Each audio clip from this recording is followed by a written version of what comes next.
Hey everyone, it's Johnny, your independent Scentsy consultant. Welcome back to my channel, and today we are in a parking lot. I am busy with some work right now, and I was like, you know what, I need to get these warm reviews off, so me being the silly person I am, I brought all the bars with me in the car. We're going to talk about them really quick, and then I'm going to dash off to work. So, let's go right in. So this is going to be for the 10 Scentsy Club exclusive Bring Back My Bar winners for January 2022. We did the cold sniffs last time, so we're going to go through the warm sniffs real quick. I warmed through all of them, minus the two that I've already warmed before. So let's talk about them. First, we have Aussie Plum. This is a melange of juicy plum, pink grapefruit, and tart pomegranate with smooth vanilla. This is a strong scent. This actually performs really well. You do get a lot of the grapefruit. You do get some plum. It's more of like a plummy grapefruit than it is a grapefruit tinged plum, if that makes sense. So you definitely get like the grapefruit note. There's a tartness to this. Pomegranate, you get again a little bit more of the tart berry note to it, but I don't know if I'd say it's distinctly pomegranate. And vanilla, I don't personally get it on warm. I get a juicy, plummy pink grapefruit. That's really what I get out of it. It's a very nice aquatic-y sort of fruit scent.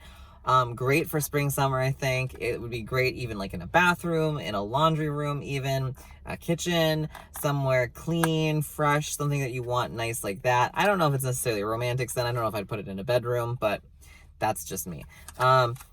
Great performer though, lasts all day. And it gives a little bit, the combination gives it almost like a tart grape sort of note, which is interesting, but it's not like a turn off. Like, because it is a plum, not grape or anything like that, it's not gonna give you like straight up Jolly Rancher or any sort of vibes like that. All right, next let's move on. Next we have Bora Blossom. Get lost in a balmy combination of succulent island fruits and lush orchid balanced with a kiss of fresh green violet leaf. This is a soft, slightly powdery, romantic scent. It's very soft. I'm just gonna straight up there, right there. It lasts through the day, but it is a softer scent, medium soft to soft. Your mileage may vary. It's a pretty scent. It's very sweet, romantic. Not sweet like a candy sweet, but it's definitely that orchid fruity sweetness. So it's like a floral sweet. It is somewhat romantic. It is somewhat, I guess maybe a little bit powdery. It's hard to tell if it's like more powdery, more soapy. I'd say a little bit more powdery. Maybe soapy. Your mileage may vary. They're kind of similar at this low of a dosage of each. It's just a soft scent. So if you like softer scents, this would be something to consider. Did it knock my socks off? No. Is it going to be in my club? Probably not. You know, it's a nice scent, but for me, it didn't do a whole lot, and it wasn't so good that I needed to like have more of it. All right, moving on. Caramel Pear Crisp, or caramel, however you want to pronounce it. Nope, that's the wrong one. Here we go. This one. All right, so this is a perfectly ripe pear, juicy nectarine blanketed in a brown sugar crust and topped with a dollop of whipped cream. You get a lot of pear in this. You get a sweet, spiced pear, like brown sugary pear. Definitely get the brown sugar note. And it's kind of like if you had cookies for Santa, but it was like strongly overwhelmed by a juicy pear note. That's kind of what it is. Maybe a little bit more of a crust rather than just brown sugar cookie or anything like that. But the brown sugar note's there. You definitely get a lot of pear. Not so much a whole lot of caramel. I mean, it's caramel cream, so that's just going to give a richness to this flavor rather than just straight up caramel. It's a strong scent. It performs really well, kind of like a scent monster, if you will.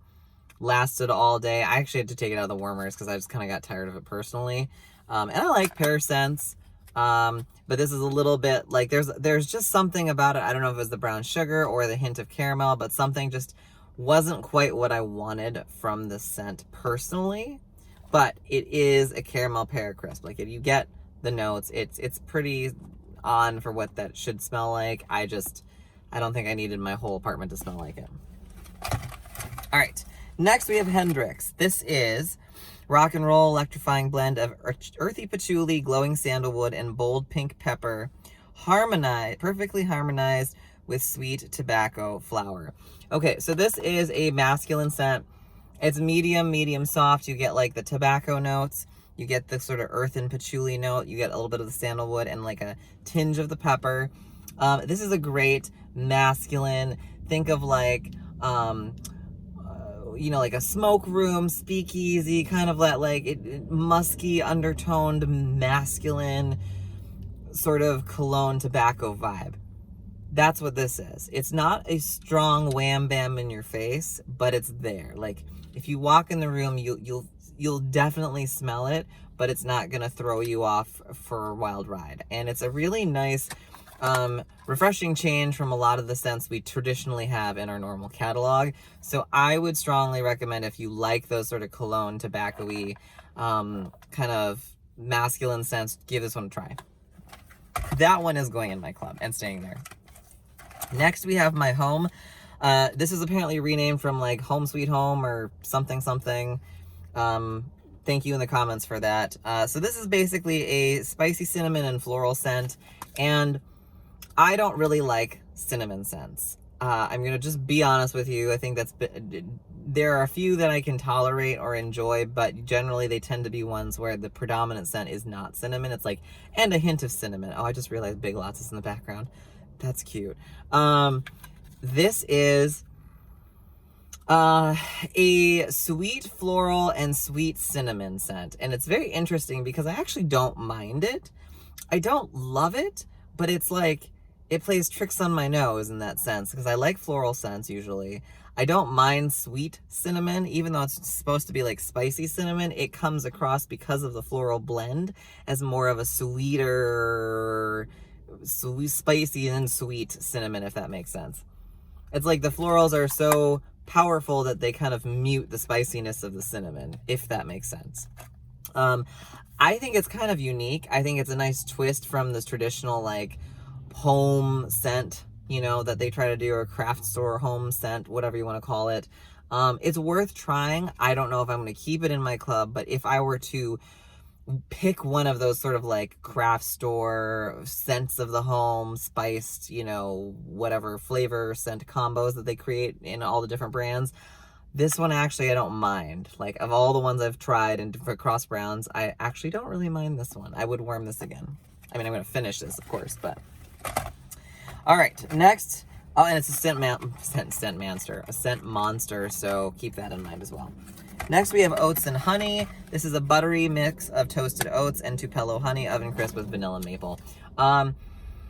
It's honey. It's sweet honey. It gets a little cloying, to be very honest with you. It's very strong. It lasts. It gets a little bit too nauseating for me over the course of the day. Maybe if I were to cut it with something else or a fruity scent, maybe it wouldn't be so bad. It's not bad, but it's not like I need to run out and get it. And you do get a tinge of the maple in there. It's not distinctly heavy maple, so it's not like a vanilla maple scent specifically, but you do get a little bit of that in there. So if you're not a fan of maple scents, I would maybe avoid this one, because maple kind of enhances and like blends with that Tupelo honey sort of sweetness, and then it can get a little cloying. It's not bad. I don't know if it's going to be in my club for much longer, but I don't terribly hate it. I'm not a big gourmand person, so that's probably why. But at least in the onset, it kind of gives me like freshly made granola, where you're like, you know, toasted them and then you put like the honey drizzled over it. But then it gets like sweet and cloying after that. So your mileage may vary, but it's a great performer. Next is Simply Rose. I didn't warm this time. I've warmed it before. It's just straight up fresh rose petals. Like, if you like fresh rose and like you shoved a rose into your nose, that rhymed, but it is what it is. It's a scent beast, scent monster. It will flood your house with the scent of rose. It's long lasting, strong. I didn't need to rewarm it to remember that, but if you love rose, try that one. Next is Southern Evening. Again, I didn't warm this one this time around because I've warmed it before. I love it. It's in my club. It's stayed in my club. It's listed kind of like this romantic perfume lingering in her wake, French lavender, geranium, fruits, musk. You do get a lot of those notes, but I almost feel like it's a little bit more unisex. There's a little bit more of a deep, rich, even sort of like a burnt note that comes out occasionally during the warming, which kind of lends to more of a unisex romantic scent, an evening sort of scent, kind of romantic. It's not distinctively masculine. I don't think it's distinctively perfumey personally. It has that earthy grounding to it so that it doesn't really just come across as one or the other. I love it. It's a great performer. It's in my club. I would recommend trying it if you haven't. It's certainly worth trying. It's a very more unique scent, again, than a typical one of our major scent category scents. All right, Toffee Butter Crunch. Enough talking about that one. Here we go. Toffee Butter Crunch. This one, oh, yuck. It's not that bad. Salted caramel glaze, candied walnuts, toffee, and vanilla bean. If you've had those like brittles, toffee nut brittles, where it's like that hard, like bark almost, sort of like caramelly with nuts in that, that's what this is. It's buttery, it's rich, it's caramelly, and you get that like dusted sort of weird candied coating, like that sugary powdered coating that they put on candied walnuts or any type of candy nuts, and the sort of nuttiness involved with that, and a little bit of vanilla. But I would say mostly it's like you get that like caramel buttery glaze, a sweetness, and the walnuts. So is it something that I need again in my life? No. Is it strong? Yes. Does it have a little bit, because of that candied note, it almost comes across a little bit powdery. So keep that in mind. But it's quite literally like if you open one of those like peppermint or peanut brittles or something, or cashew nut brittles or whatever, one of those brittles. It's kind of what this is. It's not really a toffee, like buttery toffee, so much as it's more of like that caramel peanut brittle thing happening. But it performs really well, so if that's the scent you like, go for it. And finally, we have World Traveler. This one is blackberry, dark pomegranate, and oak bark inspired adventure. This is very earthen. You do get like an oak bark, almost dirt sort of quality to this. That makes it sound so unappetizing, but I swear it's a really great scent. And then you get like rich, deep berries. So there was a scent from, I think, Better Homes and Gardens or one of those that was like supposed to be like apple and oak or berry and oak or something and oak.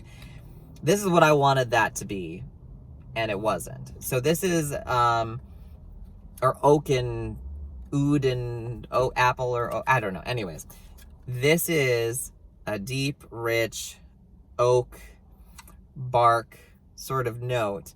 And then you have like the subtlety of these deep, heavy, deep pomegranate, like a dark pomegranate, and the blackberry. So this is not a hyper sweet, fruity, woodsy scent. This is more of a mature, refined, cologne, masculine, slightly deep fruit berry scent. And it is divine, and I love it, and it's staying in my club, and it's never leaving. And it's like a medium, I want to say. It's not a super strong performer, but it's also not soft. So it's definitely present.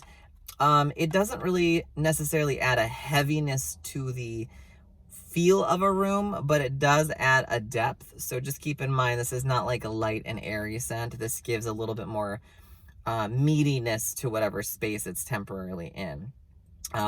So if you have a space that you want to be light, open, and airy, that's not the type of World Traveler we're talking about here. This is kind of more like the business executive, knows what they like, refined palette, a little bit of mysteriousness.